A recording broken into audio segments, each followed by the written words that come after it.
Shalom warga kerajaan Allah, welcome back to online service Kingdom Celebration on Rock Ministry TV. Happy New Year and welcome to the Year of Preparation. Sudah siap mengikuti ibadah online di tahun yang baru? Jangan lupa berdoa dulu ya, dan pastikan beberapa hal berikut ini. Periksa kembali device atau gadget Anda untuk memastikan kuota internet dan daya baterai terisi cukup untuk mengikuti ibadah dengan lancar. Sediakan waktu khusus untuk mengikuti ibadah online tanpa gangguan, jangan setengah-setengah apalagi sekedar saja. Siapkan catatan, kemudian ikutilah ibadah dengan fokus dan serius seperti Anda beribadah di gereja. Ingatlah bahwa kita sedang beribadah, bukan menonton ibadah. Warga kerajaan Allah, kami percaya pujian dan firman Tuhan yang disampaikan melalui tayangan ini tidak akan pernah kembali dengan sia-sia, dan tentunya berdampak langsung merubah kehidupan kita untuk menjadi berkat dan memiliki kehidupan yang berbuah senantiasa. Selamat mengikuti ibadah online. Tuhan Yesus memberkati saudara.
Shalom warga kerajaan, shalom Bapak Ibu.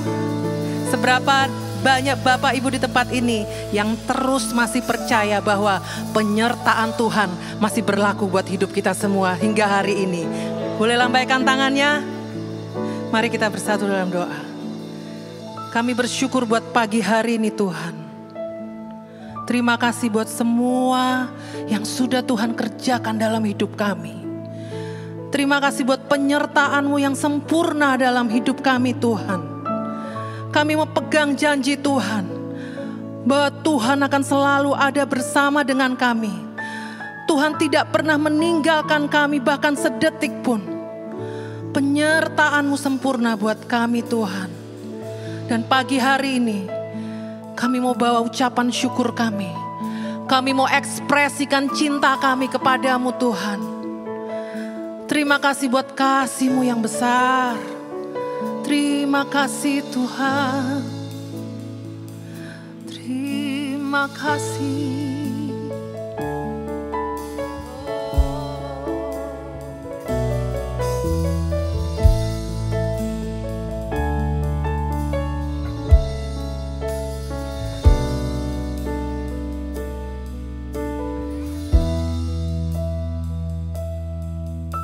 Walau dunia berubah, namun kasih-Mu Tuhan tetap sama di hidupku. Kau setia dalam setiap rencana-Mu, ku percaya hidupku dalam tangan-Mu.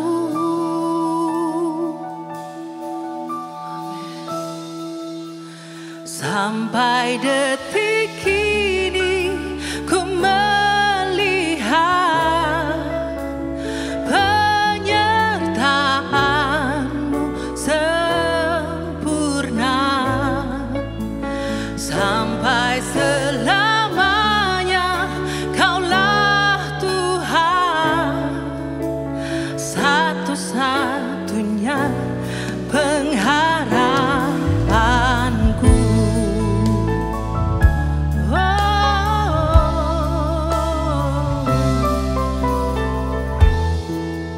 Katakan sama-sama.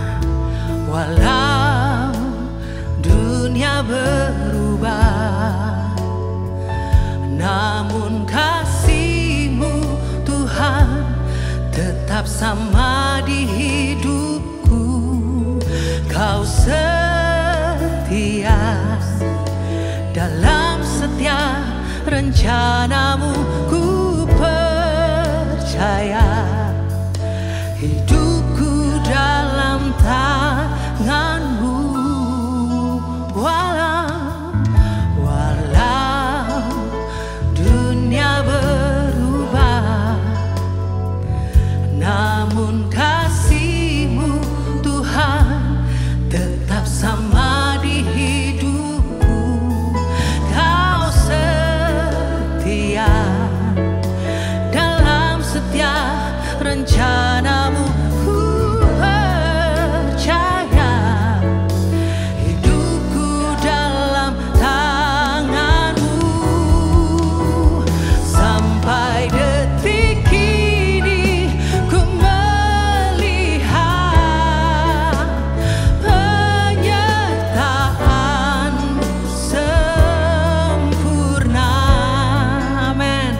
Sampai selamanya Kaulah Tuhan, satu-satunya pengharap. Sampai detik ini, sampai detik ini ku melihat penyertaan-Mu sempurna. Sampai selamanya Kaulah Tuhan, satu-satunya pengharapanku.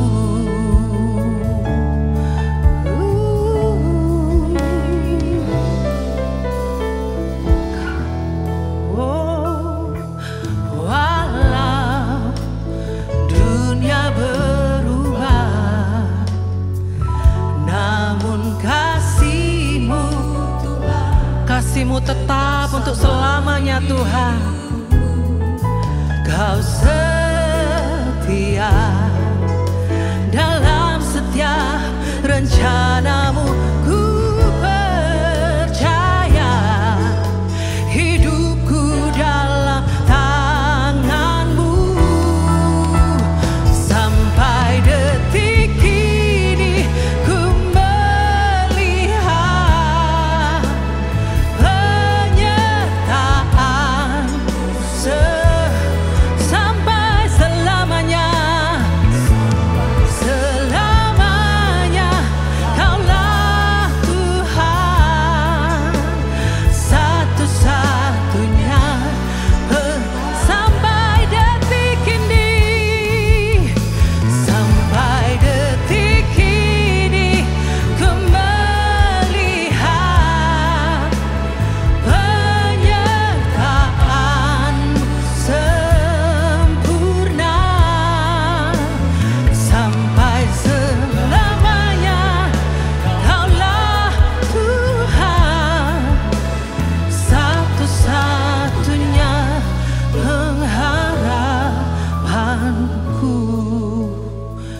apapun musim yang sedang saya dan saudara alami hari ini, percaya, pegang janji Tuhan.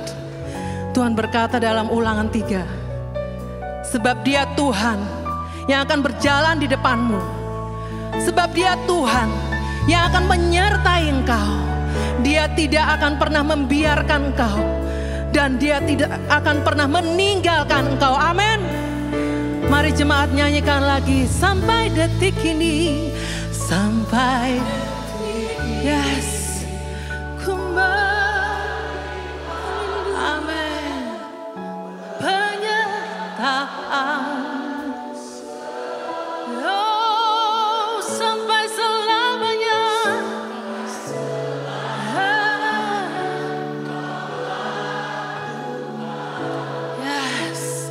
Satu-satunya pengharap sampai detik ini.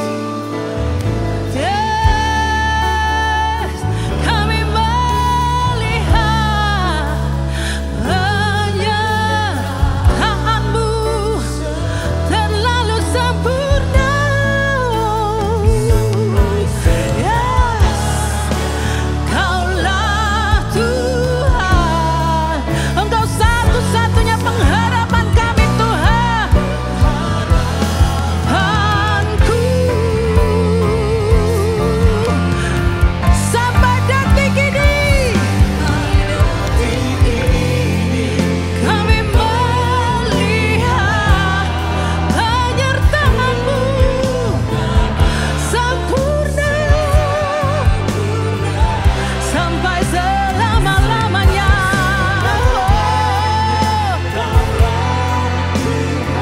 Yes, satu-satunya lagi sampai detik ini. Sampai detik ini ku penyertaan-Mu Tuhan sungguh sempurna sampai selamanya. Kaulah Tuhan, Kau satu-satunya pengharapan, satu-satunya. Yes, pengharapanku. Kau satu-satunya pengharapanku. Oh, kami percaya Tuhan, janji-Mu. Amin.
Rajaku, Kau yang termulia, Kau yang dahsyat, Kau yang ajaib, Kau yang perkasa, sekarang dan selama-lamanya. Hanya Kau yang ku andalkan, Yesusku, Tuhan dan Rajaku. Ini hidupku, pakailah seturut dengan rencanamu. Hanya Kau Tuhan, Yesusku. Mari Tuhan, Kau pakai kami, layakkanlah kami di hadapan-Mu, Tuhan dan Rajaku. Kau yang berdaulat, Kau yang berkuasa, sekarang dan selama-lamanya.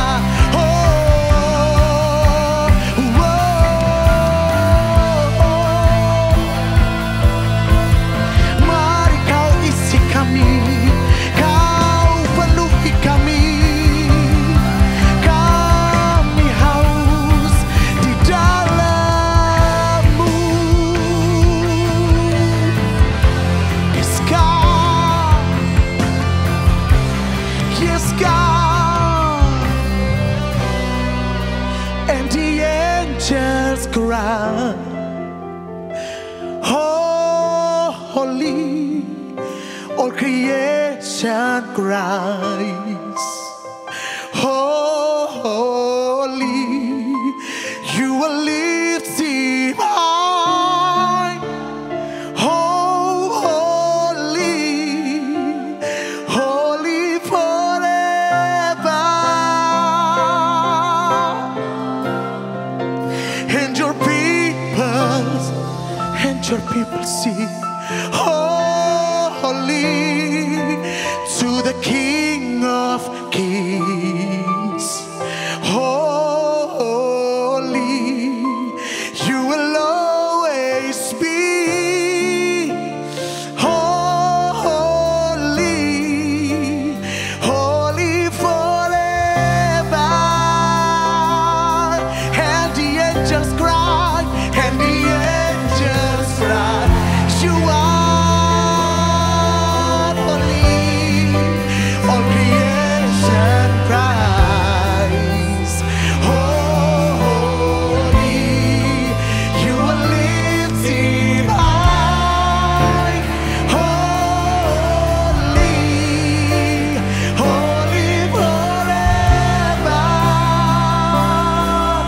Kami mendengarkan suara-Mu, people sing, holy, to the King of Kings. You are holy, speak, holy, holy forever. You are holy, you are holy. We worship you, God. We worship you, God. Jesus Christ, you are holy. You are holy. Your name is the highest. Your name is the greatest. Your name stands above them all thrones and dominions, all powers and positions. Your name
and cries, you are holy.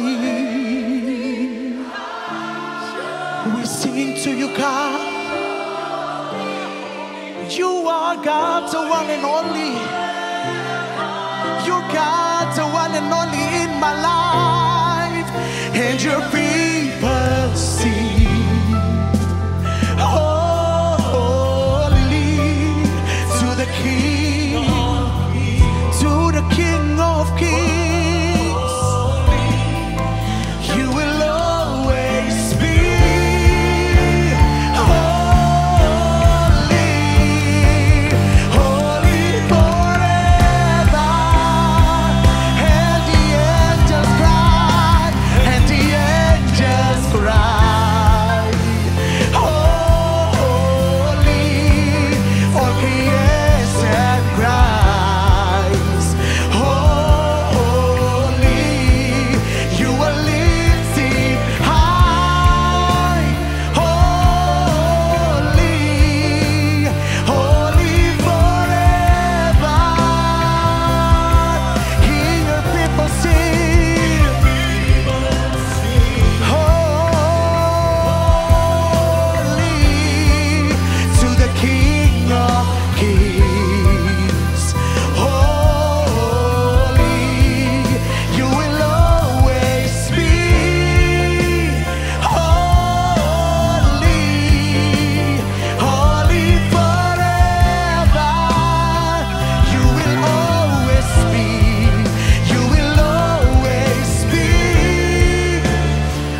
kita bertepuk tangan bagi Raja segala raja. Na na na, na na na, na na na, na na na, na na na. Oh, everybody sing. Hey, na na na, na na na, na na na. Oh, bangkitlah dan berkatakan berkat atas hidup yang diberikannya. Nyatakan bersama dengan pasti, dengan iman. Nyatakan kedahsyatannya di hidupku. Geberok lembah pujian. Nyatakan bangkitlah dan berkatakan berkat atas hidupku, atas hidup yang diberikannya. Oh, oh, dengan pasti, dengan iman. Nyatakan kekuatannya, kedahsyatannya di hidupmu. Oh, kedahsyatannya di hidup. Mari perkatakan iman. Imanku berkata, satu suara nyatakan.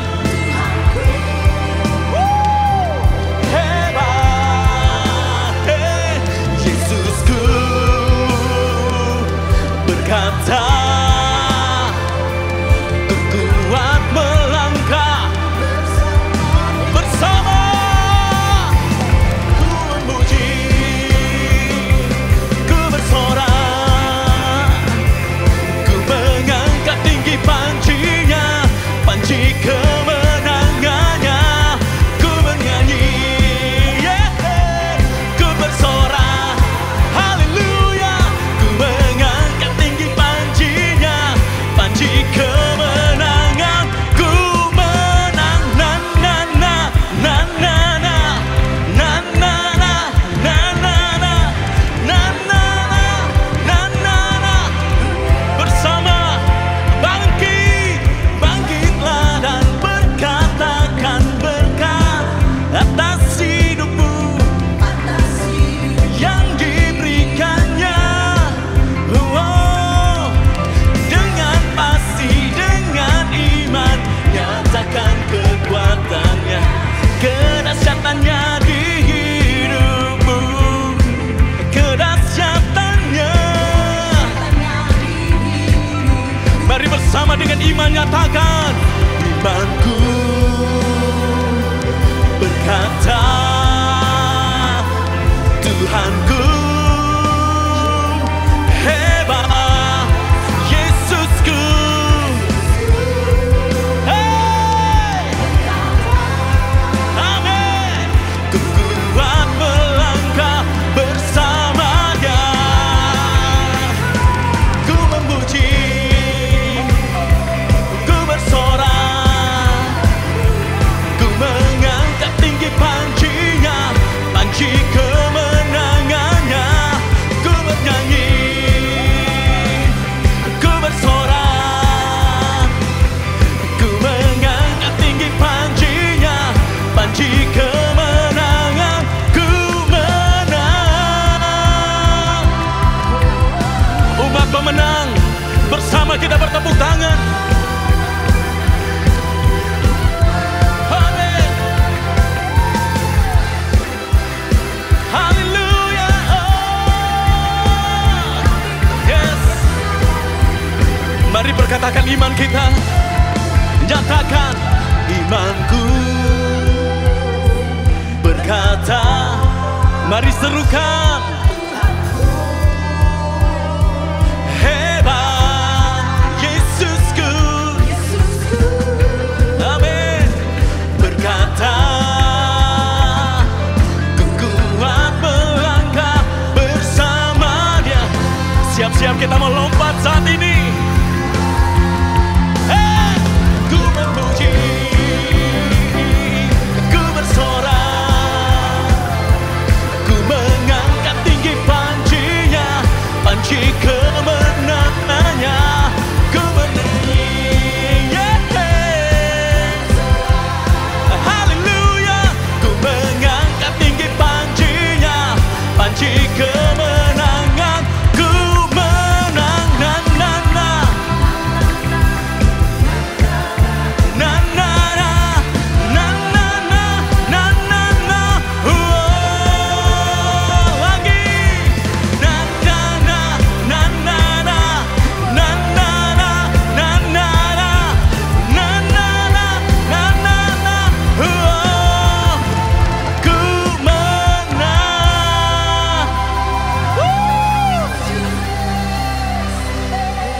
Silakan duduk umat pemenang.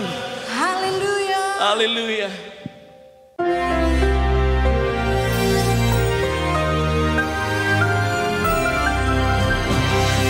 Shalom semua warga kerajaan. Baru-baru saya ketemu seorang teman saya, Pak Samiton Pangela. Dan saya ingatkan beliau bagaimana putranya dia beri nama Tempuh. Wah, menarik sekali. Dia masih heran kok saya masih ingat. Karena very unique ya. Hidup ini harus ditempuh saudara. Jadi orang tanya pada saya, Bapak nih kalau peperangan pakai lagu apa? Maju tak gentar. Amin. Ever onward, no retreat.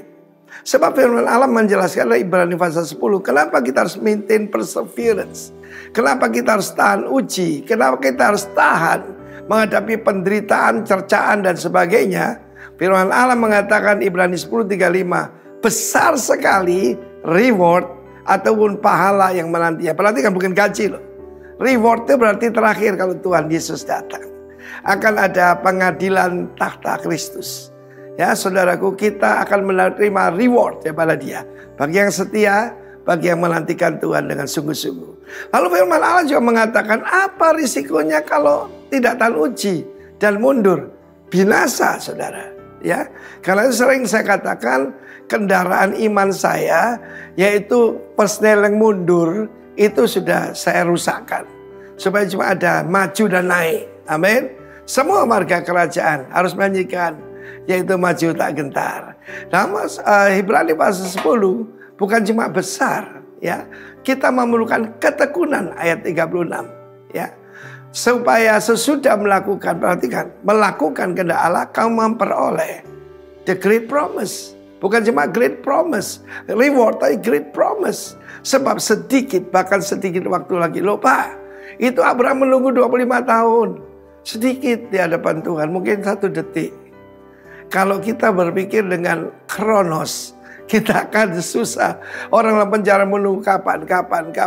No. Kita memandang dengan pola pikir kekekalan. Dia tidak akan menangguhkan, tapi orangku benar akan hidup oleh iman.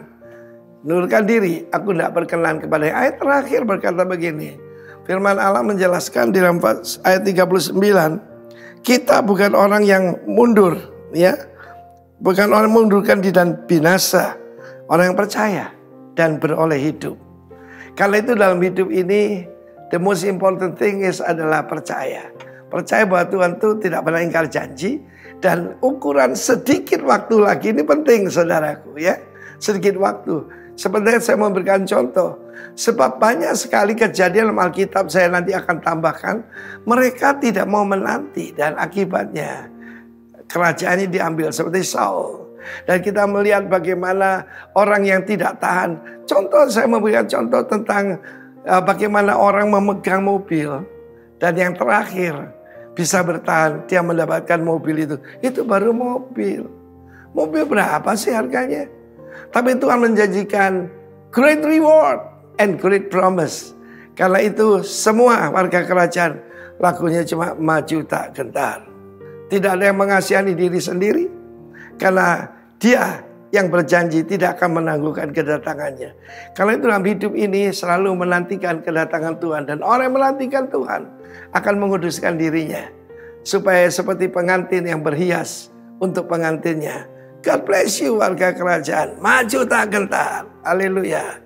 Amin. Shalom warga kerajaan. Di dalam 1 Raja-Raja pasal ke-17, kita membaca sebuah kisah mengenai Nabi Elia dan seorang janda di Sarfat. Di mana pada saat itu Nabi Elia sangat lapar dan dia membutuhkan makanan. Dan dia meminta kepada seorang janda.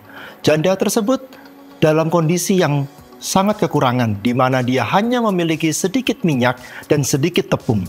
Akan tetapi dia membuat sebuah roti dan memberikan roti pertamanya kepada Nabi Elia. Dan sisanya baru dinikmati dia bersama keluarganya. Dalam hal ini ada dua hal yang kita pelajari. Yang pertama adalah kita melihat bahwa janda tersebut tidak egois. Dan dia sangat murah hati. Di mana dia memberikan roti pertamanya itu kepada Nabi Elia. Dan sisanya baru dia nikmatin. Dan ini kita melihat kemurahan hatinya sungguh luar biasa. Hal kedua yang akan kita pelajari dalam hal ini adalah Janda tersebut sangat percaya akan janji-janji Tuhan. Buli-buli dan tempayannya tidak pernah kosong. Hari demi hari, bulan demi bulan selalu terisi. Dan dia percaya Tuhan tidak pernah meninggalkannya. Warga kerajaan, apabila dari kita saat ini ada yang sama seperti janda ini, kita merasa masih banyak hal yang kita butuhkan, kita masih kekurangan, tapi kita perlu ingat, kita tidak boleh lupa untuk berbagi dengan orang, karena di luar sana masih banyak orang-orang yang membutuhkan. Ya, kita bisa memberikan yang terbaik dari apa yang kita punya. Dan kita ingat, Tuhan tidak pernah meninggalkan kita. Tuhan akan selalu memelihara hidup kita sama seperti janda ini. Mari kita berdoa. Tuhan Yesus, kami ucap syukur Tuhan atas penyertaan-Mu, perlindungan-Mu, dan berkat-Mu Tuhan atas kehidupan kami, atas pekerjaan dan keluarga kami Tuhan. Pada hari ini Tuhan, kami ingin menabur, kami ingin memberi yang terbaik dari apa yang kami miliki Tuhan. Sucikan dan kuduskan Tuhan apa yang kami berikan agar berguna bagi kerajaan-Mu Tuhan. Terima kasih Tuhan, hanya dalam Tuhan Yesus kami berdoa dan mengucap syukur. Haleluya, amin. Tuhan Yesus memberkati.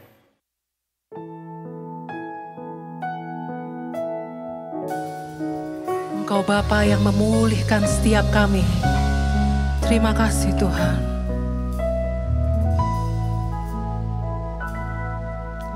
Dalam keheninganku, ku tahu Engkau ada. Dalam kelemahanku, Kau pun setia. Hanya dalam hadirat-Mu ku dipulihkan. Kini ku jadi ciptaan baru. Dalam kesesakanku, Kau dekap aku. Saat aku rapuh, Kau kuatku. Hanya dalam hadirat-Mu ku dipulihkan. Engkaulah Bapa pemulihku. Kau Bapa yang bekerja dalam segala perkara untuk mendatangkan kebaikan di hidupku. Ku kan mengasihi-Mu, Allah penolongku. Kaulah Bapa pemulihku.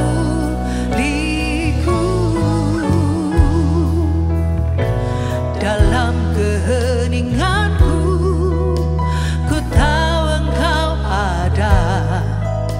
Dalam kelemahanku, Kau pun setia. Hanya dalam hadirat-Mu ku dipulihkan. Kini ku jadi ciptaan baru. Dalam kesesakanku, dalam kesesakanku, Kau dekat aku. Saat aku rapuh, Kau kuatku. Hanya dalam-Mu, hanya dalam hadirat-Mu ku dipulihkan. Engkaulah Bapa pemulih. Engkau Bapa yang bekerja dalam segala perkara untuk mendatangkan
Kami percaya janji-Mu Tuhan pasti digenapi dalamku.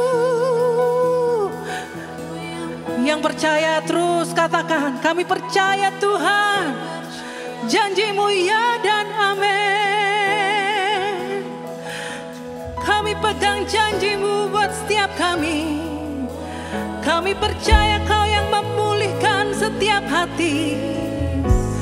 Hati yang haus Kau beri kelegaan. Hati yang hancur Kau sembuhkan Tuhan. Kau yang mendekap setiap kami. Kau yang peluk kami dengan kasih-Mu. Oh, kami percaya Yesus, Kau yang teramat baik. Bapak, terima kasih buat kasih dan setia-Mu dalam kehidupan kami. Kami menikmati semua yang Kau lakukan dalam kehidupan kami dengan ucapan syukur. Karena kami tahu semua yang baik, semua yang buruk, apapun yang terjadi, selama itu ada dalam kontrol daripada Tuhan sendiri, itu pasti mendatangkan kebaikan buat kami. Terima kasih buat setiap ujian yang terbaik yang membangun iman kami lebih dalam kepada Tuhan. Mengenal Engkau lebih dan lebih lagi. Mengasihi Engkau lebih dan lebih lagi. Bukan hanya dengan perkataan, tapi dengan komitmen hidup kami yang bersedia dikoreksi, diubahkan, sehingga kami mencapai keserupaan dengan Tuhan sendiri. Kami siap mendengar firman-Mu Tuhan berbicara. Kami buka hati kami untuk menerima berkat yang terbaik pada hari ini. Hamba-Mu yang berdiri di depan ini tidak memiliki kemampuan apapun. Semuanya berasal dari Tuhan. Dan biarlah hikmat Tuhan memerintah atas hati dan kehidupan setiap kami. Kami siap belajar dalam nama Tuhan Yesus. Haleluya. Amin. Berikan tepuk tangan. Haleluya. Terima kasih untuk waktu yang diberikan, kepercayaan diberikan untuk seluruh elder di tempat ini. Hari ini ada Ci Kristi, ada Mami Christine Heri dan semua leader yang ada di tempat ini. Thank you. Perkenalkan, saya Gunawan Handoyo. Saat ini saya dipercaya mengembalakan di GBI Mataram Rock Ministry. Dan hari ini saya datang dengan tim saya. Saya kasih nama timnya adalah Revel Worship. Berasal dari kata revelation. Biar pujian ini bisa mendatangkan pewahyuan tentang siapa Tuhan yang luar biasa dalam kehidupan kita. Amin. Terima kasih sekali lagi untuk tim yang boleh diperkenalkan oleh seluruh penatua di tempat ini untuk boleh melayani di tempat ini. Thank you, I'm so blessed ya. Saya datang dengan istri saya, boleh bangkit berdiri. Dia 3 kali dia ikut saya, dia berdiri terus saudara. Saya kenalkan. Oke. Ya. Saya gak akan berpanjang kata karena ada banyak firman Tuhan yang penting yang mau kita sama-sama renungkan hari ini. Saudara sudah siap? Oke, ya. Judul daripada khotbah saya, ibadah 1, 2, dan 3 itu sama saudara. Spiritual fit and proper test. Ya. Tapi tokoh-tokoh yang akan saya bawakan itu berbeda. Di ibadah 1 saya bahas tentang 3 murid Kristus di Getsemani. Mereka gagal, berjaga-jaga dan berdoa 1 jam. Yaitu Petrus, Yakobus, dan Yohanes. Di ibadah kedua saya akan bahas tentang tokoh yang berbeda yang bernama Ayub saudara. Job's temptation. Nah, penting buat setiap kita untuk belajar bahwa hidup ini adalah sebuah tes. Setuju ya? Kalau yang pernah sekolah pasti tahulah, tes lah. Ya, ada ujian akhir bahkan yang akan menentukan kita lulus atau tidak. Bukan hanya dalam dunia pendidikan, dalam dunia keseharian kita pun ada tes. Orang tua tes anaknya, ya kan? Dan kemudian pemimpin di perusahaan tes juga karyawan-karyawannya. Jadi kita nggak bisa lari dari kata hidup adalah sebuah tes. Subtema dalam minggu ini adalah enduring in trials, bertahan dalam pencobaan. Tadi Pak Arifin sudah sampaikan kita perlu bertahan, kita perlu kuat. Kita harus punya yang namanya long suffering, siap dibentuk dalam waktu yang panjang sesuai dengan waktu Tuhan, bukan waktu kita. Kita baca ayatnya dalam Roma pasal yang kelima ayat 3 sampai 4. Firman Tuhan berkata demikian. Dan bukan hanya itu saja, kita malah bermegah juga dalam kesengsaraan kita. Karena kita tahu bahwa kesengsaraan itu menimbulkan satu hal yang namanya ketekunan. Gak cukup sampai di situ, kemudian dan ketekunan itu diuji lagi, diproses sampai kemudian kita timbul sebagai produk yang tahan uji. Setelah tahan uji, kemudian barulah timbul yang namanya hope, pengharapan saudara. Gak ada satu orang pun yang bisa bertahan hidup kalau dia gak punya pengharapan sekecil apapun saudara. Saya baca menyedihkan gembala-gembala besar di kota-kota, di negara-negara adidaya, di Amerika dan sebagainya. Itu cukup banyak mereka yang kemudian suicide, mereka tembak kepala mereka karena mereka udah gak bisa lagi memikul semua beban yang dihadapi saudara. Padahal mereka hamba Tuhan dan mereka punya partner yang luar biasa, yaitu Roh Kudus yang ada dalam kehidupan setiap orang percaya. Oke, sebelum saya lanjutkan, taruh tangan saudara di dada saudara, bilang gini, Roh Kudus ada dalam hati saya. Saudara percaya bahwa Roh Kudus ini lebih besar daripada semua masalah kita, amin. Lebih besar daripada semua roh yang ada di dunia ini, karena kita didesain lebih daripada pemenang. Sampai di sini saya ingin saudara senyum dulu, happy, enjoy, ya. Boleh saudara datang ke tempat ini dengan hati yang gundah gulana, kelihatan gak punya pengharapan dan sebagainya. Tapi kita mesti di reset ulang melalui firman Tuhan, bahwa kita perlu melewati setiap proses, supaya proses ini mendatangkan kemuliaan Kristus melalui hidup setiap kita.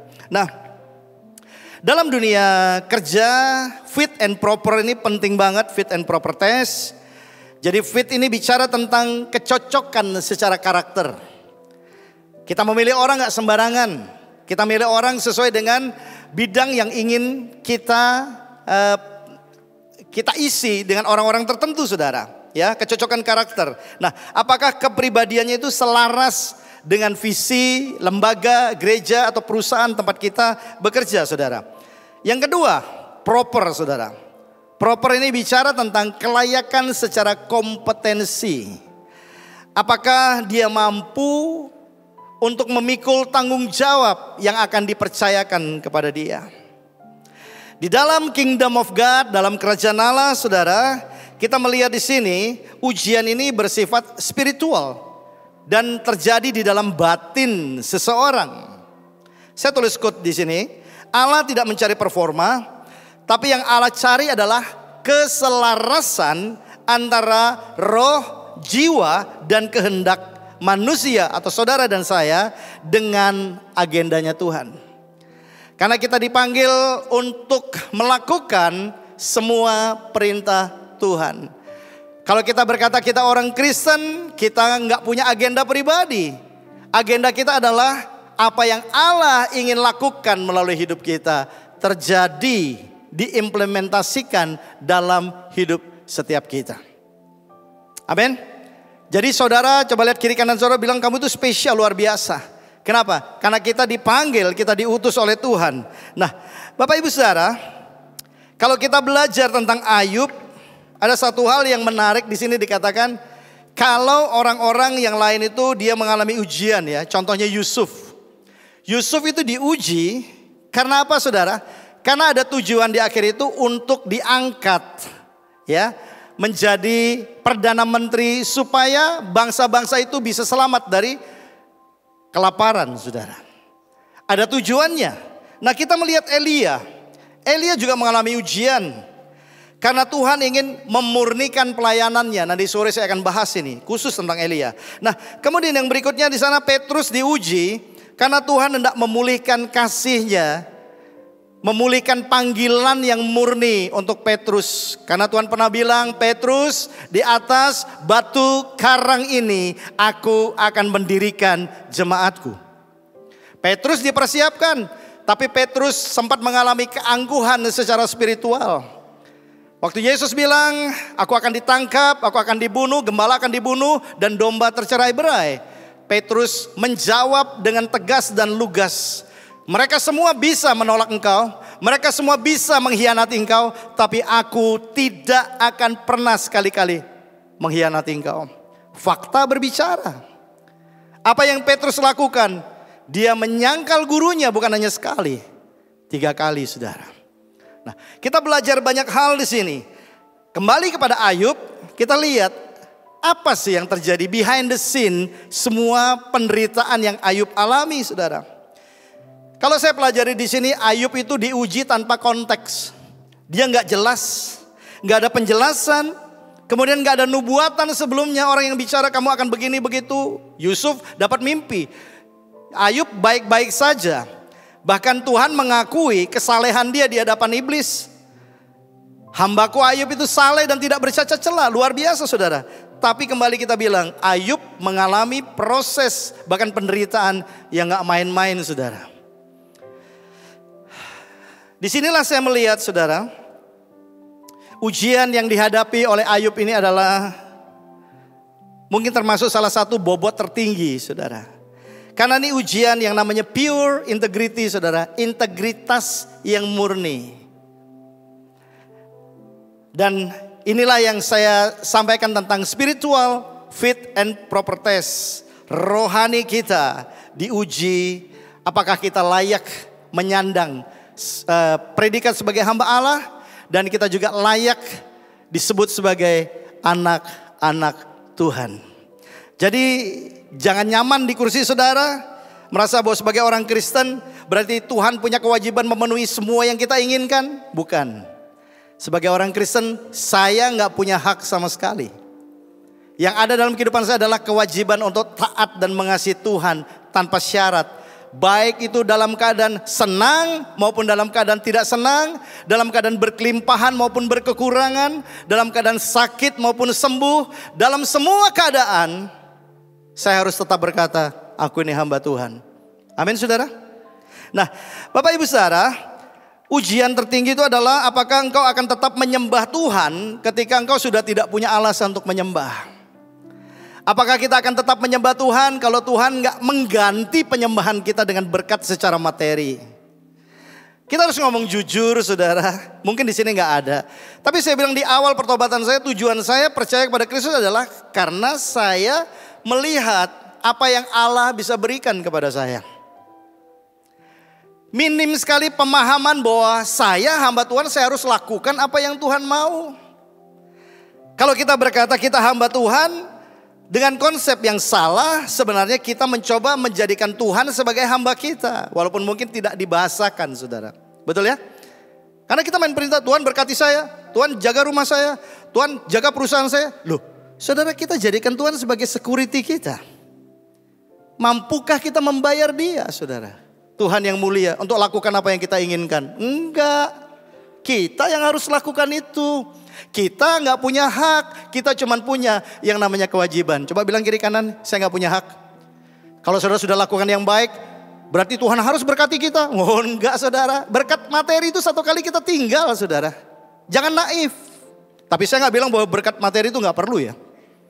Semua yang Tuhan berikan kepada kita harus kita kembalikan untuk hormat dan kemuliaan bagi nama Tuhan. Amin saudara. Nah kita melihat di sini, Ayub itu berkata dalam Ayub 2 ayat 10.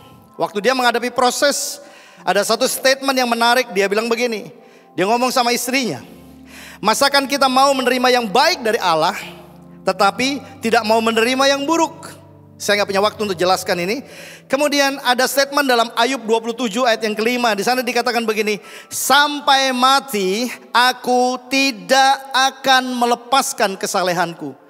Saudara ini orang, maaf ya, saya bilang ini orang yang mungkin orang pikir Ayub sudah sampai tingkat kegilaan karena rasa kehilangan. Ujian yang paling berat buat kita adalah ujian kehilangan. Halo? Kehilangan istri, kehilangan suami, kehilangan pasangan, kehilangan harta, ya kan, kehilangan kedudukan, kehilangan jabatan, kehilangan penghormatan, bahkan kehilangan semua yang baik yang kita inginkan terjadi dalam kehidupan kita. Bagian yang pertama saudara, ujian di sorga, integritas diuji di ruang yang tidak terlihat. Saya ajak kita baca dalam Ayub pasal yang pertama 6-12 saudara. Supaya kita paham kronologis cerita tentang Ayub. Ayat yang ke-6. Datanglah anak-anak Allah menghadap Tuhan, dan di antara mereka datanglah juga iblis. Wow, saudara, ayat 7. Maka bertanyalah Tuhan kepada iblis, dari mana engkau? Lalu jawab iblis kepada Tuhan, dari perjalanan mengelilingi dan menjelajah bumi. Berarti dia suka tur saudara ya. Oke. Nah lalu bertanyalah Tuhan kepada iblis, apakah engkau memperhatikan hambaku Ayub. Wow. Dari sekian banyak manusia yang ada di muka bumi, mata Tuhan tertuju kepada seseorang yang bernama Ayub. Kenapa? Nah, sebab tidak ada seorang pun di bumi yang seperti dia, yang demikian saleh dan jujur. Terus kemudian yang takut akan Allah dan menjauhi kejahatan. Catat baik-baik 4 poin ini saudara, yang menyebabkan mata Tuhan tertuju kepada setiap kita. Bukan karena saudara rajin ke gereja, bukan karena saudara rajin memberikan persembahan, itu hanya buah dari ketaatan dan kasih kita kepada Tuhan. Amin saudara. Jadi jangan bangga kalau saudara bisa berikan persembahan, bukan. Karena Tuhan mati bukan untuk persembahan saudara. Semua yang saudara bisa persembahkan itu notabene milik Tuhan yang dititipkan kepada kita. Oleh sebab itu di sana dikatakan Ayub adalah seorang yang saleh dan jujur, yang takut akan Allah dan menjauhi kejahatan. Kita lihat ayat yang ke-9. Iblis itu selalu berusaha counter attack. Ayat 9 di sana dikatakan, apakah dengan tidak mendapat apa-apa Ayub takut akan Allah? Wow, saudara. Tuhan disuruh berpikir sama iblis. Dengan kata lain, uji dong Tuhan. Kita melihat Ayub yang sebenarnya. Ya, ayat 10 di sana dikatakan, bukankah engkau yang membuat pagar sekeliling dia dan rumahnya serta segala yang dimilikinya? Apa yang dikerjakannya telah kau berkati dan apa yang dimilikinya makin bertambah di negeri itu. Ayub menjadi kaya, sangat kaya, bahkan menjadi teramat kaya, saudara. Kenapa? Karena ada pagar perlindungan Tuhan. Tahukah saudara, sampai dengan hari ini pagar perlindungan Tuhan tetap berlaku atas hidup orang percaya. Amin saudara. Jadi kalau saudara lakukan sesuatu terus kemudian dapat cuan itu, jangan bilang saudara pinter. Enggak, Tuhan yang buka semua. Amin. Oh, Tuhan bilang loh. Iblis sendiri ngomong, kalau bukan Tuhan berkati Ayub, apapun yang dilakukan oleh Ayub pasti gagal. Kenapa saudara berhasil? Ya karena ada campur tangan Tuhan di dalamnya. Amin saudara. Makanya kita nggak ada punya poin apapun yang bisa kita banggakan kepada Tuhan dan berkata kita lebih spesial daripada orang lain, kita lebih berhak. Nggak ada. Semua ada dalam pengaturan Tuhan yang maha adil. Amin saudara. Nah kemudian ayat yang ke-11. Tetapi ulurkanlah tanganmu dan jamahlah segala yang dipunyainya. Ia pasti mengutuki engkau di hadapanmu. Ayat 12. Maka firman Tuhan kepada iblis, nah, segala yang dipunyainya ada dalam kuasamu. Hanya janganlah engkau mengulurkan tanganmu terhadap dirinya. Kemudian pergilah iblis dari hadapan Tuhan. Kita melihat saudara. Kita melihat bahwa ujian Ayub ini adalah ujian yang timbul bukan urusan pribadi Ayub. Tapi ini adalah ujian kerajaan antara kerajaan Allah dengan kerajaan kegelapan. Dan objeknya adalah seorang yang istimewa yang bernama Ayub. Seorang yang istimewa yang bernama Yoyo. Seorang yang istimewa yang bernama Pak Setiawan, Ibu Kristi. Semua kita ada di hadapan Tuhan. Amin saudara. Ada audiens yang tidak terlihat, yang sedang mempertaruhkan iman kita saudara. Makanya di sini kita perlu belajar saudara. Ujian sejati itu tidak dimulai di bumi, dimulai dulu di sorga. Iblis selalu minta hak atas saudara. Dia baik-baik saja. Kenapa dia bisa memuji menyembah Tuhan? Karena dia dapat sesuatu dari Tuhan. Ini ngeri banget saudara. Dan kalau kita ikut Tuhan karena kita ingin mendapatkan sesuatu, kita salah konsep. Karena prinsip dalam kebenaran menyerahkan seluruh hidup kita kepada Tuhan, baru Tuhan berikan hidup yang baru buat kita. Amin saudara. Nggak bisa kita pertahankan hidup lama kita minta yang baru. Anggur yang baru nggak bisa ditaruh dalam kirbat yang lama. Itu jelas Yesus bilang. Makanya Tuhan bilang kamu mau punya new future, mau masa depan yang baru, serahkan semuanya kepada Tuhan. Nah kita melihat Ayub ada di dalam posisi itu. Jadi kehidupan Ayub di muka bumi ini, kehidupan saudara dan saya di muka bumi ini sebenarnya hanyalah sebuah cermin dari sebuah sidang sorgawi yang menilai motivasi kita menyembah Tuhan saudara. Kita adalah penyembah yang menyembah di dalam roh dan kebenaran, saudara. Oke, bagian yang kedua kita melihat spiritual fit testnya adalah ujian kesesuaian hati terhadap Allah. Kembali di ayat yang 9 tadi, yang iblis pertanyakan bukan imannya Ayub, bukan. Karena udah terbukti dia saleh, terbukti dia jujur, saudara. Takut akan Allah dan menjauhi kejahatan. Kualifikasi itu udah ada melekat, menjadi trademark daripada Ayub, saudara. Tapi lihat, saudara, motif penyembahannya. Kalau Ayub gak dapat apa-apa dari Tuhan, masa sih dia masih mau nyembah Engkau, Tuhan? Coba Tuhan ambil semua yang baik dalam dirinya dia, pasti dia akan mengutuhi Engkau, betul kan? Sampai dengan hari ini pun semua masalah yang kita hadapi dalam kehidupan kita ini cuman membuktikan, benar gak? Waktu semua yang terbaik yang Tuhan ambil dalam kehidupan kita, kita masih bisa tetap bilang, Tuhan terima kasih. Semua yang terbaik Engkau ambil, tapi Engkau percaya ada kualitas Kristus yang akan muncul dalam kehidupanku. Jadi jangan khawatir, saudara.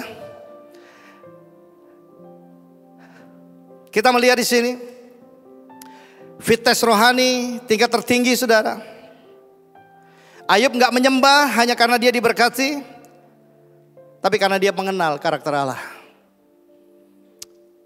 Ayub 1:21 berkata begini, Tuhan yang memberi, Tuhan yang mengambil, terpujilah nama Tuhan. Saudara, apa yang dialami oleh Ayub ini itu gak gampang, saudara. Dalam waktu yang singkat, seorang konglomerat punya standar yang dikatakan orang yang diberkati Tuhan. Punya 7 orang anak laki-laki dan 3 anak perempuan. Dia punya pewaris untuk masa depan dia. Dia punya harta kekayaan yang berlimpah-limpah karena Tuhan memberkati dia. Dia punya keluarga yang baik. Dan dia punya tubuh yang sehat, saudara. Di dalam kurun waktu yang singkat, semuanya diambil.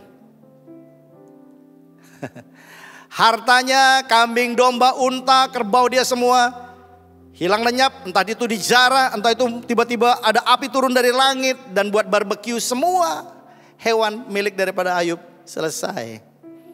Secara materi dia down, dia drop, dia miskin, saudara. Iblis bilang gini, kita mau lihat sekarang reaksi daripada Ayub. Ayub gak berkomentar apa-apa, Ayub hanya diam. Kemudian masuk yang lebih dalam lagi, saudara.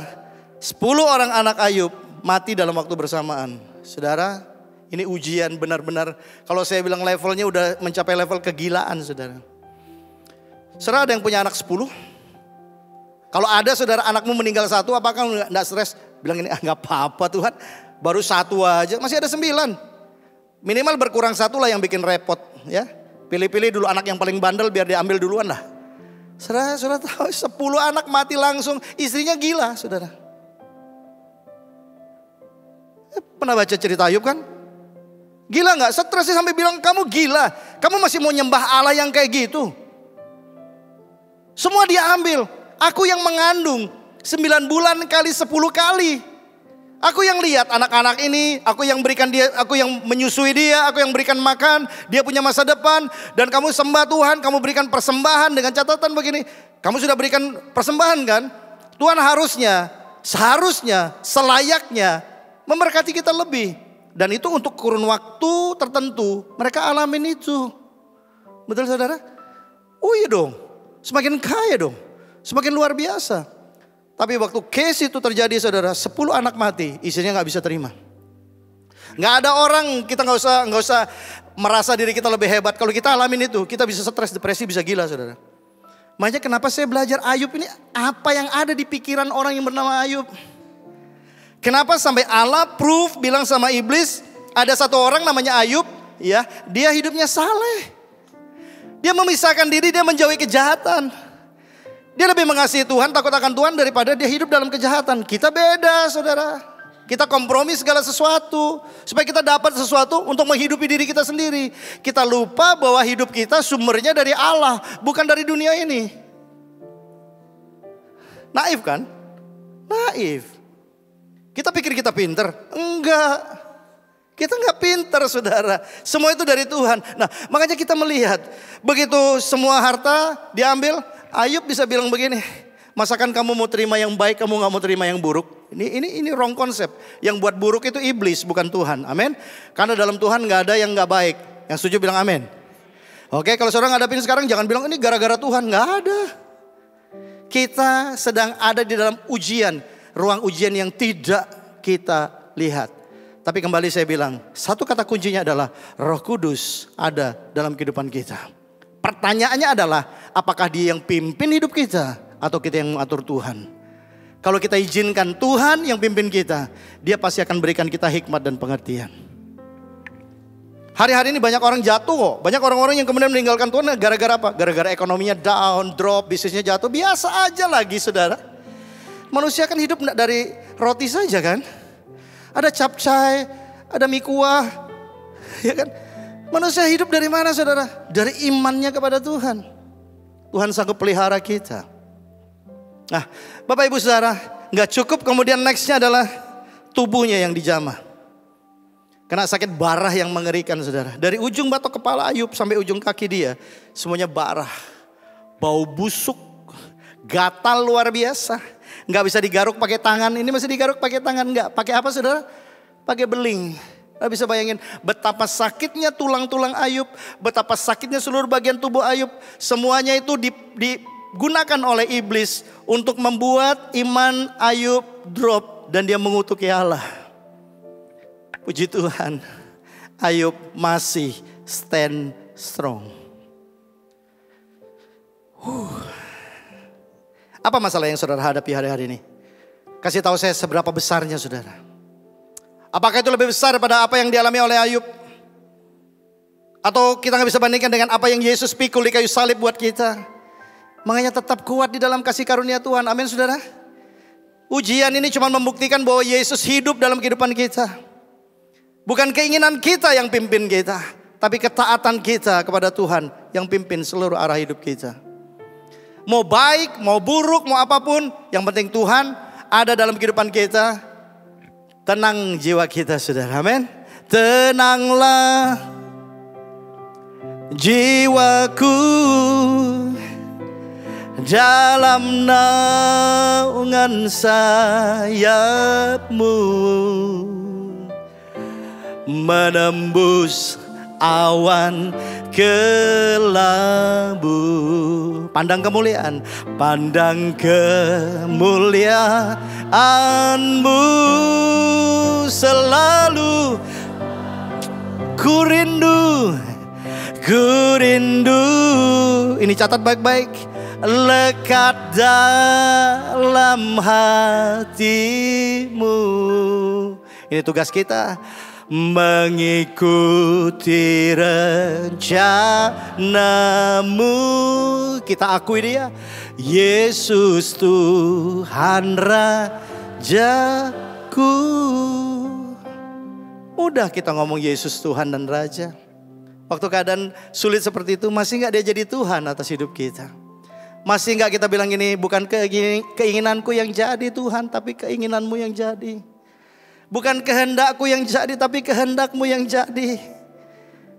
Enggak saudara, jujur aja.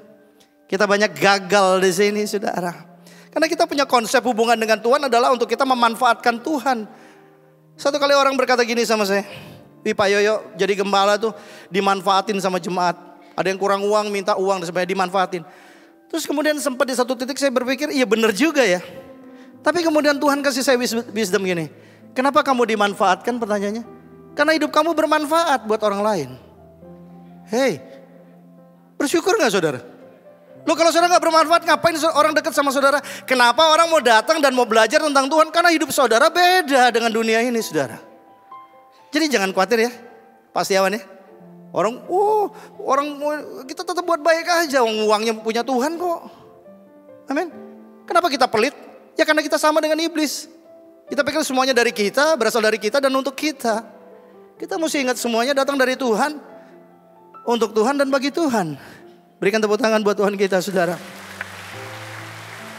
Saya cuma mau sampaikan sederhana banget saudara. Dan ujian ini sebenarnya bukan hukuman buat Ayub, tapi cuma mengesahkan gini loh. Bener enggak dia itu milik Tuhan gitu loh. Setuju ya? Bener nggak kita berbeda dari dunia ini? Bener nggak di saat semua orang broken heart, kita mengalami hal yang sama bahkan mungkin lebih berat, tapi kita tetap menaruh iman dan percaya kita sama Tuhan. Tuhan, Engkau yang berikan semuanya. Kalau Engkau izinkan ini, aku percaya pasti ada kekuatan Tuhan melampaui semua pencobaan yang aku hadapi. Bukankah ada ayatnya, pencobaan yang kau alami nggak akan melampaui kekuatanmu sendiri? Kenapa saudara? Sebab Allah setia. Dia berikan kepada kita jalan keluar. Dengan tujuan supaya kita dapat menanggungnya loh. Tuhan kok tetap sayang menanggungnya Tuhan? Bukankah kau sudah menanggungnya di kayu salib? Tuhan bilang di kayu salib it is finished, selesai.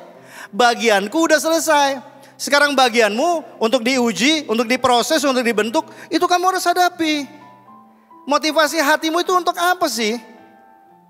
Berapa banyak orang yang diproses kemudian meninggalkan Tuhan karena apa? Karena mereka ya berpikir begitu. Seharusnya Tuhan tuh gak kayak gini. Saya pernah share di grup ya, di grup kita para penatua dan sebagainya. Ada pengkhotbah vlogger bilang begini, aduh saya benar-benar parah banget. Dia bilang, kita berhak marah sama Tuhan. Kalau Tuhan lakukan sesuatu yang tidak sesuai dengan apa yang kita inginkan, ajukan komplain ke Tuhan. Wih, saudara bilang yang Tuhan itu dia apa Tuhan yang di sana? Loh iya dong, benar gak saudara? Oh ada banyak orang-orang sudah mengalami kegilaan karena stres, karena depresi, karena mental health-nya mereka nggak sehat saudara. Di tengah semua badai cobaan saudara, perhatikan baik-baik jiwa kita. Amin saudara. Saudara percaya ada tubuh, jiwa dan roh? Oke. Kapan jiwa saudara bisa menang menghadapi semua tantangan? Kalau saudara feeding terus manusia rohani saudara dengan firman Tuhan. Dengan cinta akan Tuhan yang lebih daripada semua cobaan dan tantangan yang kita hadapi. Apapun yang terjadi saya percaya Tuhan tetap baik. Kasih setianya untuk selama-lamanya. Saya pernah ngalamin proses, ya kecil lah saudara, bangkrut cuma 7 tahun doang. Terus kemudian saya dihina dan sebagainya, itu biasa aja. Belum sampai mencucurkan darah. Amin saudara. Tapi lewat proses itulah saya belajar. Saya ketemu Tuhan secara pribadi. Bahwa kalau Tuhan mau pulihkan secara ekonomi itu terlalu mudah. Tapi kalau Bapak Ibu Saudara sehari ini datang ke gereja, mohon maaf ya, supaya saya jadi kaya gitu saudara. Aduh, sorry itu sih. Pikiran yang salah besar saudara. Hari ini saya berhadapan dengan orang-orang yang paling kaya, paling terhormat di muka bumi ini. Bukan karena saudara dan saya, tapi karena ada roh Tuhan yang terhormat dalam hidup setiap kita. Oke? Berhenti dong punya mental miskin saudara, amin. Kita harus punya mental anak-anak kerajaan. Saya senang Pak Arifin saya bilang berkati, beri. Jangan bilang ini berkati dulu saudara baru akan beri. Enggak saudara. Siapa yang setuju? Kita ini orang yang paling bahagia di dunia. Gitu dong saudara. Iya kan? Aduh. Happy gitu loh. Saya udah mulai seperempat udah mulai agak senyum saudara. Tadi datang tuh mukanya kusut banget. Saya lupa bawa setrika rohani saya saudara. Nah oke, kita melihat perspektif teologis saudara. Fit testnya Ayub adalah ujian motivasi terdalam dalam penyembahan. Apakah kita mencari tangan Tuhan atau mencari wajah Tuhan? Atau kita mencari hati Tuhan? Daud berkenan di hadapan Tuhan. Kenapa? Karena yang dia minta tuh cuman Tuhan aja. Hanya kau milikku di surga. Wow, nyanyi sama-sama ya. Tiada yang kuingini di bumi, hanya kau. Sorga bilang serempak bohong. Mas perak dan permata gak ada artinya Pak. Iya Pak, kalau sedikit, kalau banyak lumayan. Saudara, bukankah Tuhan itu sangat mengasihi kita? Saudara tahu gak, kalau kita mengasihi seseorang, kasih yang tulus ya, kita gak pingin orang ini sedih dan susah. Amin. Kemarin waktu Bali Blessing Ci, ada yang datang sama saya, ada keterikatan dengan roh segala macam lah, perjinan dan sebagainya. Terus tolong tengking Pak, saya gak main tengking-tengking. Saya cuma bilang bagaimana cara kita bisa menang terhadap itu semua. Tingkatkan level cinta kita sama Tuhan. Lebih daripada cinta kita akan dunia ini. Kita pasti menang. Saya perlu ulang 20 kali saudara. Sampai waktunya habis. Gini ya. Waktu godaan datang, waktu cobaan datang dalam kehidupan kita mulai kalkulasi, kita mulai pikir nih. Oke, kita mau lebih menghormati Tuhan. Kita mau mengasihi Tuhan lebih. Atau kita mengasihi apa yang dunia tawarkan buat kita. Kalau kita benar-benar dalam posisi mengasihi Tuhan dengan jujur saudara. Kalau kita tahu dosa yang akan kita ambil dan kita lakukan ini bisa menyakiti hati Allah kita. Kita pasti gak akan lakukan. Saya cuma kasih tips sederhana aja. Makanya apa yang perlu kita bangun setiap hari adalah mengasihi Tuhan lebih daripada nyawa kita sendiri. Mengasihi Tuhan lebih daripada semua yang kita punya. Saya bilang sama istri saya, you are number 2. Hah? Siapa nomor 1? Yesus lah. Amin. Coba Pak bilang sama istrinya, engkau nomor 2. Kalau gak panci di kepala saudara. Dikasih puasa di rumah, enggak kasih pengertian. Tuhan tetap nomor 1 dalam kehidupan kita. Boleh berikan tepuk tangan buat Tuhan yang ajaib. Oh dia aman, kenapa? Karena saya belajar untuk menempatkan Yesus di posisi yang paling terhormat dalam hati dan hidup saya. Yuk kita lakukan sama-sama ya. Oke? Jangan tongking-tongking masalah, gak perlu saudara. Masalah itu baik buat kita. Saya bilang semakin besar masalah yang saya hadapi, semakin besar reward yang akan saya terima saudara. Aduh semua orang pengen berkat besar Pak, yang ini berlimpah terobosan yang baru. Lewatin proses itu. No cross, no glory. Amin. Gak ada jalan kemuliaan sebelum ada jalan penderitaan dan jalan salib. Gak ada saudara, gak ada. Jangan dengarkan tipu daya daripada iblis. Enggak, kita kembali kepada Ayub. Apa yang Ayub alamin saudara? Dia gak paham, dia gak ngerti. Dia orang baik, dia orang saleh. Dia punya kualitas luar biasa. Kenapa dia harus alamin ini? Ayub adalah representatif, saya bilang ini representatif son of the kingdom. Ujian yang dia alami ini sebenarnya cuma menunjukkan bagaimana Tuhan dihormati dalam hidup Ayub. Bagaimana kita menghormati Tuhan dengan tidak kompromi dengan dosa. Dan kita tetap melakukan apa yang Tuhan perintahkan walaupun kita dianggap bodoh oleh dunia saudara. Amin. Biarin dunia anggap kita bodoh karena mereka akan lenyap, akan hancur, akan binasa. Jangan percaya apa yang dunia katakan. Amin. Percaya pada Tuhan yang berikan hidupnya buat kita dan berikan kepada kita masa depan yang baru dengan merubah kita menjadi ciptaan yang baru. Yang lama sudah berlalu, yang baru sudah datang. Wow, cara berpikir mesti diubah. Ujian terbesar bukan tentang apakah kita mampu bertahan saudara, tetapi tentang apakah kasih kita akan tetap murni ketika semua alasan untuk mengasihi itu dicabut. Kita lihat proper testnya kemudian. Itu fit testnya ya. Kelayakan secara karakter, secara spiritual. Semua diproses. Ayub tidak menyalahkan Tuhan. Proper test. Kelayakan untuk mengemban satu kehadiran Allah walaupun dia gak paham saudara. Proper test ini dimulai ketika teologi itu sudah gak bisa jawab lagi saudara. Bukankah firman Tuhan berkata begini? Bukankah firman Tuhan berkata begitu dan lain sebagainya? Yang saya hadapi gak sesuai dengan itu semua. Karena ada hal yang spesial yang Tuhan sedang kerjakan dalam kehidupan kita. Bersyukur Ayub punya konsep yang benar tentang Allah. Tapi kita melihat di satu titik semua imannya udah mulai mengalami keretakan saudara. Hatinya mulai broken. Karena apa saudara?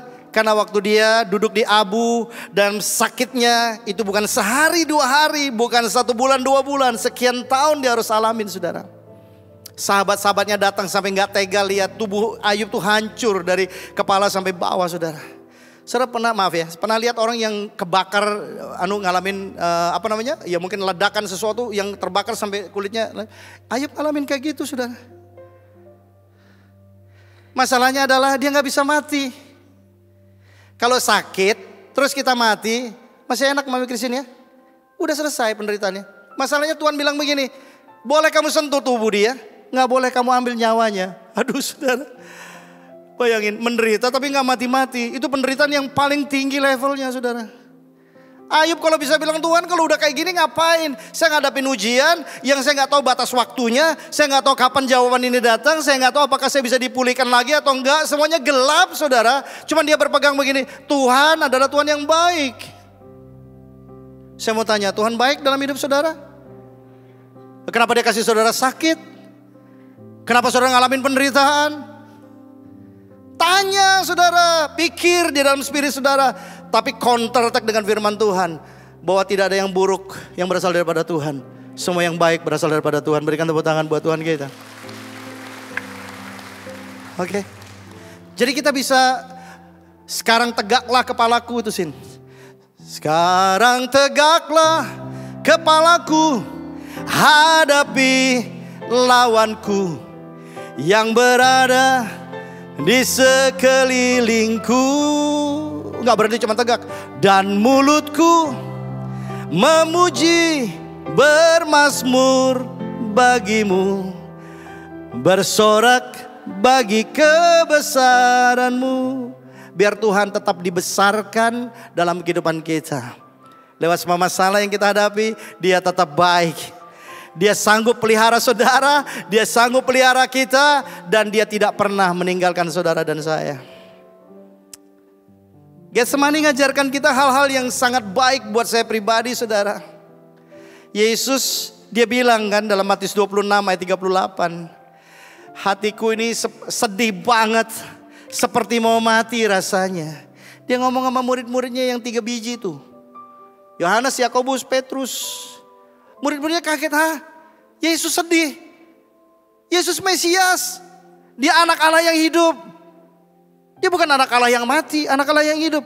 Tapi Yesus bilang dia mau diserahkan, dia mau mati, kemudian dia akan dikuburkan. Tapi Yesus bilang, aku akan bangkit hari yang ketiga. Omongannya udah close, murid-muridnya udah gelap, dia udah gak bisa mikir. Bagaimana mungkin Tuhan yang immortal, yang gak mungkin mati, dia sumber kehidupan, dia mati. Yang saya belajar sederhana saudara, Tuhan Yesus saja, Dia gak pernah nutupi segala yang Dia rasakan. Amin. Kita kan diajarin gini, pokoknya kamu kuat aja, pokoknya kamu punya positive thinking aja. Enggak, Tuhan ajarkan kita jujur dengan diri kita. Amin. Saya pengembalaan 2 tahun 3 kali saya buat surat pengunduran diri. Berkali-kali saya ada dalam ruangan sempit di rumah, cuma saya bilang, Tuhan saya gak kuat, gak bisa jadi gembala kayak gini, saya pengen pukul orang. Saya pengen balas kejahatan dengan kejahatan. Dia colok mata saya 1, saya mau colok matanya 2 Tuhan. Tapi Tuhan bilang, aku ajar kamu untuk mengasihi. Aduh Tuhan gak bisa. It's not me. Itu bukan gua banget. Coba bayangin saudara lagi mimpin pujian kayak gini. Terus gak ada orang yang angkat tangan apa semua gitu. Begitu saya turun dari panggung cuman bilang begini. Kamu tuh sudah bangkrut. Gak usah sok sukacita depan kita. Kamu itu batu sandungan buat kita semua. Saudara pikir saya gak emosi? Emosi saudara, dari ujung jempol kaki saya naik sampai kepala saya. Rambut saya berdiri semua. Udah jabrik saudara. Kalau dulu saya kasih uppercut, saya kasih hook, saya kasih long hook saudara. Saya kasih tendangan Sudan Suki saudara. Masalahnya adalah saya ciptaan yang baru saudara. Gimana boleh balas saudara, hati saya hancur, saya marah, saya kecewa, saya cuma bilang Tuhan saya ingin balas. Saya cuma ngomong dari rumah Tuhan, saya gak kuat. Gak bisa saya give up jadi gembala. Gembala kan harus mengasihi toh. Betul ya, harus sabar dengerin gitu. Saya udah pengen budak aja saudara dengerin. Saya bayangin, orang konseling masalahnya sama Ci, 3 jam dia ngomong sama saya. Terus 2 hari lagi dia datang, masalah yang sama 3 jam. Saya bilang rekam aja. Daripada capek ngomong, saya pikir dia datang masalah yang berbeda saudara. Sama, beberapa hari lagi datang Pak Gembala, dia cuma pengen curhat aja Pak. Tapi kan saya punya kerjaan banyak. Saya duduk ngomong ke 1 orang, dengar tiapan, kayak kasihat dosa kayak Tuhan kasih saya kekuatan nih orang-orang ini apa sih maunya. Mau ya dia datang ke Tuhan lapor sana gitu. Kan Bapak Gembala kita, matang dah saudara. Sudah gak bisa ngomong. Tapi di situ saya belajar, Tuhan kasih saya hati Tuhan. Kasih saya kesabaran. Gak bisa, udah gak bisa. Saya gak boleh datang ke Tuhan dengan hidup saya yang lama. Saya harus datang dengan Tuhan dengan hati yang siap dibentuk oleh Tuhan. Siap Tuhan mau buat apa saja dalam kehidupan saya. Dia berhak terima saudara. Amin saudara. Itu penyembahan yang tertinggi yang Tuhan mau. Dari kesedihan waktu saya datang ke Tuhan itu jadi penyembahan, jadi worship. Beberapa lagu yang kita nyanyikan dalam Revel Worship album kita ini ya bukan karena saya hebat. Itu saya buat dalam penderitaan saya saudara. Dalam tekanan yang saya hadapi Tuhan bilang ini, gak usah khawatir, aku ada. Keren kan? Halo? Kalau saudara dalam keadaan tekanan, tertekan luar biasa, tapi saudara sadar ada Tuhan yang Maha Kuasa bersama dengan saudara. Masih sedih hatimu? Masih gentar hatimu? Kalau enggak engkau belum benar-benar mengalami touching dari Tuhan. Yesus jujur, dia sedih, tapi kemudian yang luar biasa adalah dia datang kepada Bapa dan dia bilang gini, bukan kehendakku yang jadi, tapi kehendakmu yang jadi. Amin. Kita mau belajar ini ya. Oke. Kalau kita percayakan hidup kita kepada Tuhan, percayalah Tuhan bisa atur itu jadi lebih baik daripada apa yang dapat kita bayangkan dan kita pikirkan. Saya saksinya saudara. Kalau saudara nggak percaya, kita lakukan itu sama-sama. Kita mau buat dunia ini kenal Yesus melalui hidup setiap kita yang diubahkan. Amin saudara. Udah berapa tahun jadi Kristen? 20 tahun masih tetap maki-maki. Udah 20 tahun jadi Kristen masih tetap mudah patah hati. Masih mudah nyalahkan orang lain. Masih mudah nyalahkan situasi yang di luar kita. Masih mudah menyalahkan Tuhan. Stop! Berhenti. Don't do it. Jangan lakukan itu saudara. Kita lihat Ayub belajar bahwa pengetahuan tentang Allah itu beda. Tidak sama dengan pengenalan akan Allah. Yang luar biasa kita lihat dalam Ayub 23. Ayat 8 sampai 10. Ayub itu dalam keadaan stres, depresi, sakit luar biasa. Batinnya sakit, tubuhnya sakit, rohnya sakit. Sudah lengkap semuanya saudara. Dan kemudian dalam Ayub 23 ayat 8 sampai 10 dia bilang, sesungguhnya kalau aku berjalan ke timur, iya Tuhan gak ada di situ. Beda dengan Daud kan. Daud ke dunia orang mati ketemu Tuhan. Dia ada ke tempat tinggi ketemu Tuhan. Ini orang ini yang namanya Ayub saudara. Dia pingin ketemu Tuhan. Dia pingin dapat explanation. Dia pingin dapat penjelasan kenapa. Bukankah kita bilang begini, kalau orang benar gak mungkin menderita, betul? Betul kan? Orang bilang ini, orang dia udah baik kok, udah rajin gereja, udah rajin semua. Kenapa dia menderita? Saudara biasa. Proses. Life is a test. Makanya dia bilang, Ayub bilang kalau aku diuji, aku akan keluar timbul seperti emas. Itu yang Tuhan mau kan? Bukan jadi emas Parto, bukan saudara. Emas murni saudara. Nah kemudian ia tidak di sana atau aku ke barat. Tidak aku dapati dia. Ayat 9. Di utara aku cari dia. Ia tidak tampak. Aku berpaling ke selatan. Aku tidak melihat dia. Ayat 10 baca sama-sama. Ya, udah tampil itu? Oke 1, 2, 3. Karena ia tahu jalan hidupku. Seandainya ia menguji aku akan timbul seperti emas. Kita emas itu saudara. Kita orang yang gak berharga. Karena ada Tuhan dalam kehidupan kita. Dan karena ada Tuhan bilang begini, sebab engkau berharga di mataku dan mulia. Amin saudara. Jadi saya sadar tugas saya adalah mengeluarkan semua kualitas Tuhan supaya orang bisa mengalami Tuhan melalui hidup saya.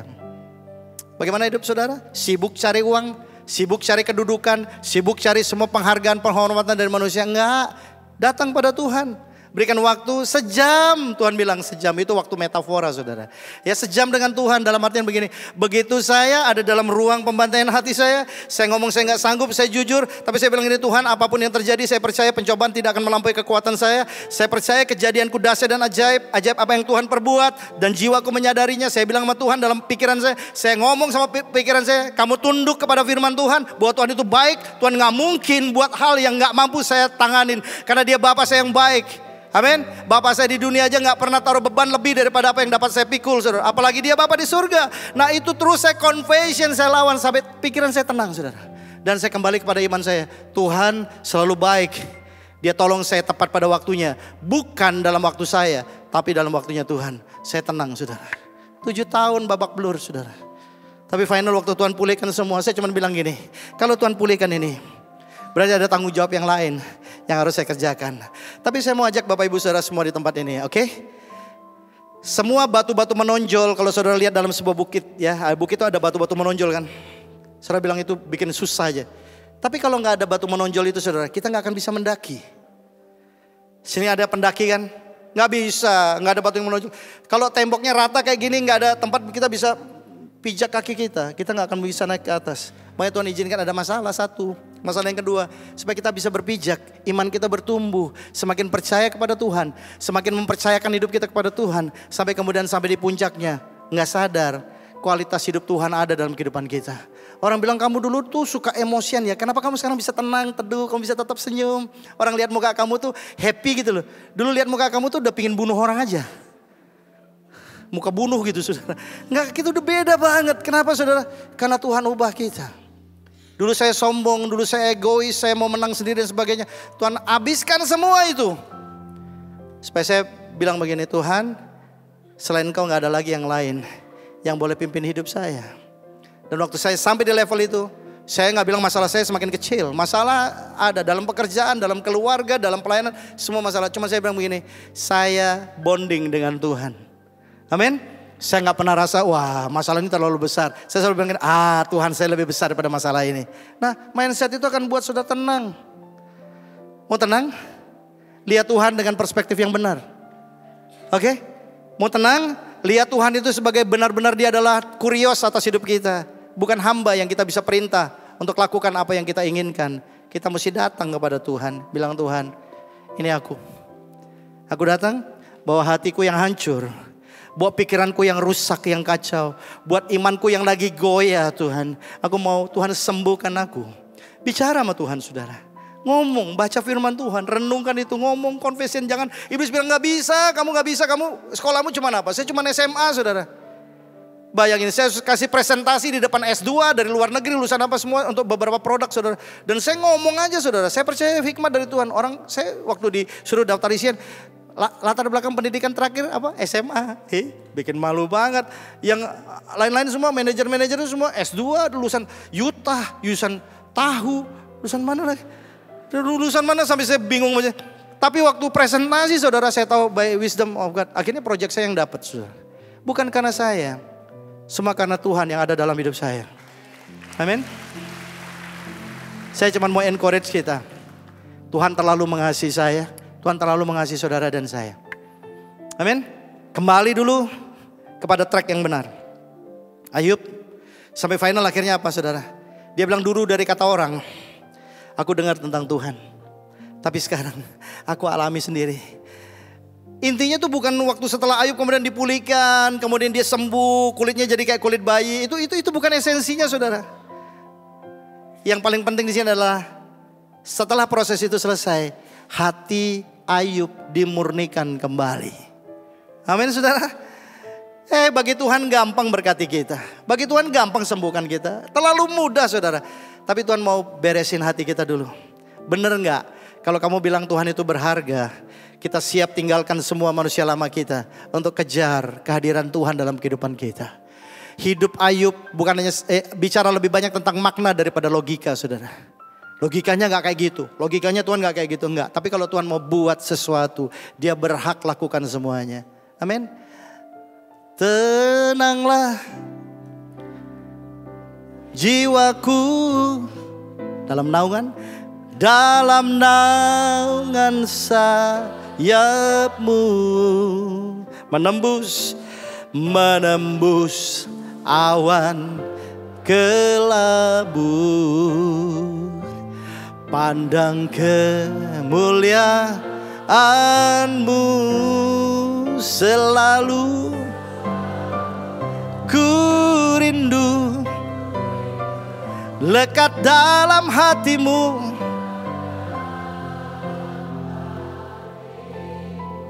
Mengikuti rencana-Mu.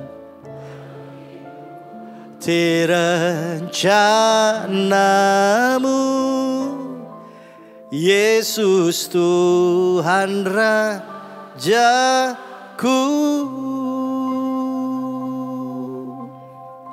Kita akan masuk dalam perjamuan kudus saudara. Biar ini mengingatkan betapa Tuhan gak pernah tinggalkan kita. Bahwa Tuhan membuka dirinya untuk kita bersekutu dengan tubuh, dengan darahnya saudara. Supaya kita yang sakit disembuhkan oleh Tuhan. Supaya kita yang broken heart, hati kita dipulihkan kembali. Supaya kita yang gak punya pengharapan, kita dapatkan pengharapan yang pasti di dalam Tuhan. Sebab Tuhan Yesus baik dan untuk selama-lamanya kasih setianya. Amin saudara. Yang sudah terima roti dan anggur boleh bangkit berdiri. Thank you Lord. Meskipun Tuhan tak pernah menolong. Kita naikkan satu lagu dulu ya. Meskipun Tuhan tak menolongku. Biar kita review ya diri kita di hadapan Tuhan lewat pujian ini. Meskipun duri dalam dagingku, ku tetap memilih untuk percaya. Ucap syukur saudara. Dan mengucap syukur. Engkau tetap yang terbaik buat kami Tuhan. Meskipun doaku tak terjawab, meskipun dagingku habis lenyap, ku tetap memilih. Aku memilih untuk percaya dan mengucap syukur. Berkali-kali Kau menolong, berkali-kali Kau kuatkan. Dalam rasa sakit Engkau ada, Yesus setia. Berkali-kali kami bersyukur Tuhan. Berkali-kali Kau menolong, berkali-kali Kau kuatkan. Dalam lembah kelam Engkau ada, Yesus setia. Mari kita angkat roti. Setujukah Anda bahwa Dia adalah Tuhan yang setia? Kita yang sering tinggalin Dia dengan kebodohan kita, saudara. Tapi Dia tetap setia. Dia tetap bicara bahwa kita ini berharga di matanya. Bahwa Tuhan tidak inginkan untuk kita hancur lewat setiap proses. Tapi justru supaya kita dimurnikan, saudara. Supaya kita kenal Tuhan lebih dalam lagi. Supaya kita mengasihi Dia lebih dan lebih lagi, saudara. Bapak terima kasih. Inilah yang Tuhan Yesus lakukan pada malam sebelum Dia diserahkan. Tuhan Yesus mengangkat roti, mengucap syukur dan memecah-mecahkannya dan berkata, inilah tubuhku yang diserahkan bagi kamu. Perbuatlah setiap kali kamu memakannya menjadi peringatan akan aku. Bapak Ibu saudara yang dikasihi dan diberkati Tuhan, percayakan kau dengan segenap hati dan imanmu kepada Allah Bapa di surga, bahwa roti yang kita angkat tinggi-tinggi ini, di atasnya telah diucapkan berkat, syukur, anugerah, bahkan kehidupan. Dan ini adalah persekutuan kita dengan tubuh Kristus. Amin. Makanlah dalam nama Yesus.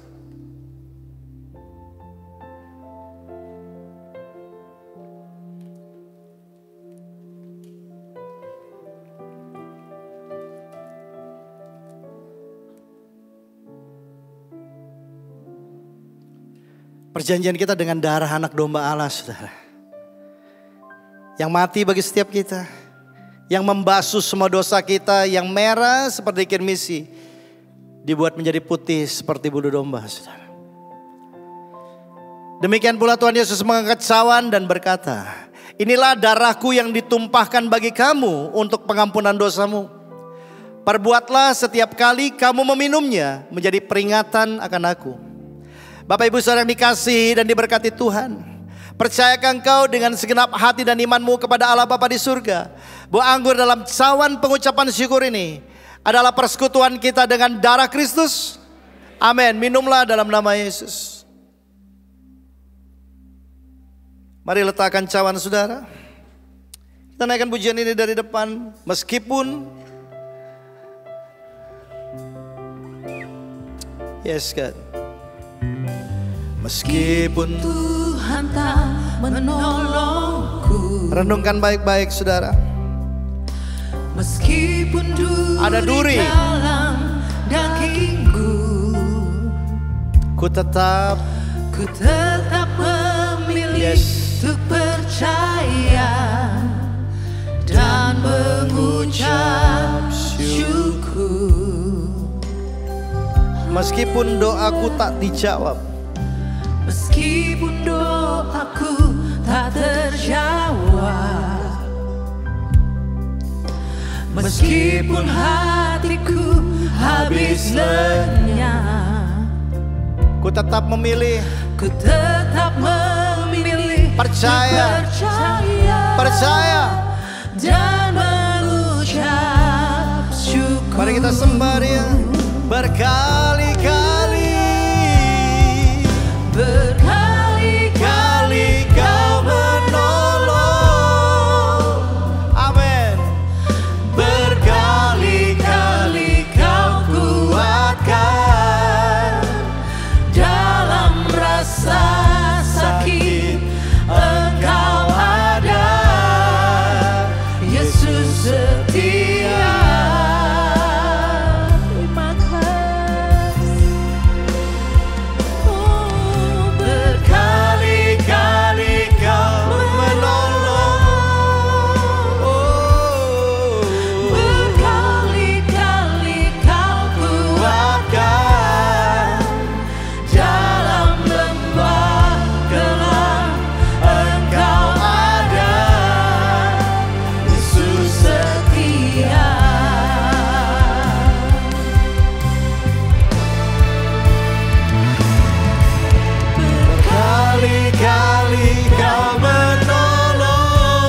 sama-sama kita angkat tangan kita, katakan berkali-kali.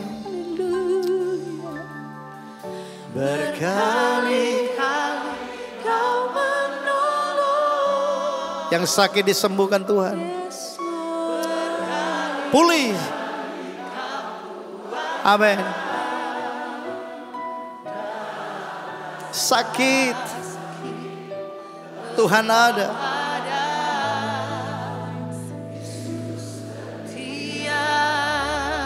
Terima kasih Tuhan.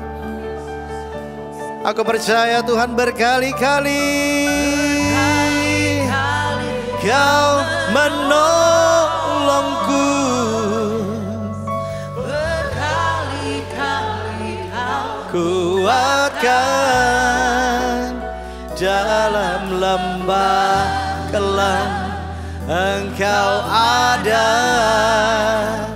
Yesus setia. Dalam lembah kelam sekalipun, dalam lembah kelam Engkau ada, Yesus setia.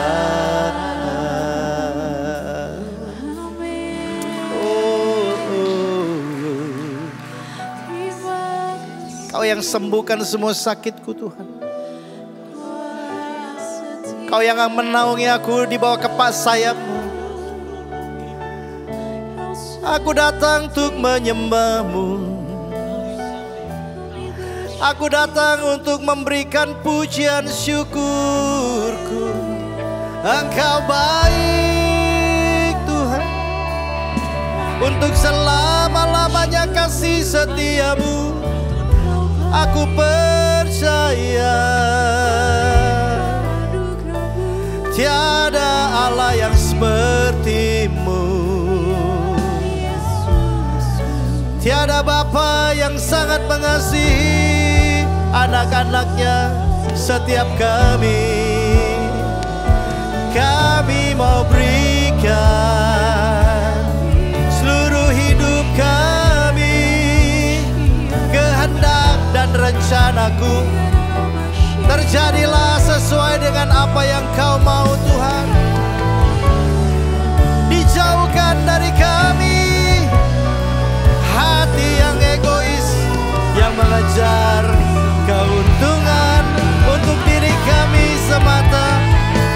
Biarlah semua menceritakan betapa baiknya Engkau Tuhan, betapa cintanya Engkau kepada kami. Aku percaya, aku bersyukur. Dimuliakanlah Engkau dalam hidup gereja-Mu. Yang sakit Kau sembuhkan, yang lemah Kau kuatkan, yang hancur Kau pulihkan, yang kehilangan pengharapan jadi kuat di dalam-Mu. Makasih. Satu hal yang kami minta, don't take your spirit away from me. Jangan ambil Roh-Mu yang kudus dari kami. Biar Engkau hadir dalam seluruh aspek hidup kami.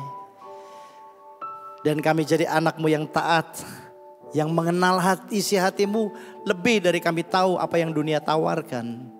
Sehingga kami tetap standing grace. Kami tetap konsisten dalam iman kami. Sekali Yesus, tetap Yesus. Dan apa saja Engkau kehendaki dalam kehidupan kami, Engkau berhak menerimanya. Hari ini pulihlah Engkau, sembuhlah Engkau, kuatlah Engkau. Dan Engkau mendapatkan kemurahan dan kemuliaan Tuhan. Di dalam nama Yesus. Haleluya. Amin.